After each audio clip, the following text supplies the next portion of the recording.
ভালো থাকা যাবে একবার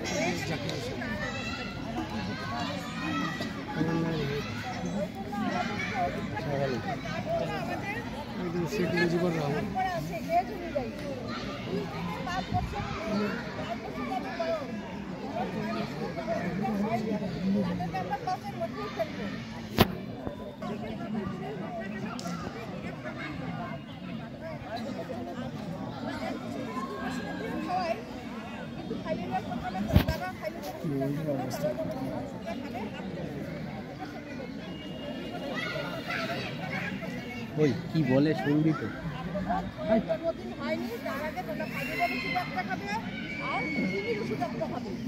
এই যে কানপুর থেকে যার 15 জন্মদিনটা হয় যত অবধি তারা ফাইনাল ওষুধ দুটো খাবে, তিনের ওষুধ একটা খাবে। তারপর 15 পর থেকে যত আছে প্রত্যেকে ফাইনাল ওষুধ 3টা খাবে আর তিনের ওষুধ একটা খাবে প্রত্যেকে, কিন্তু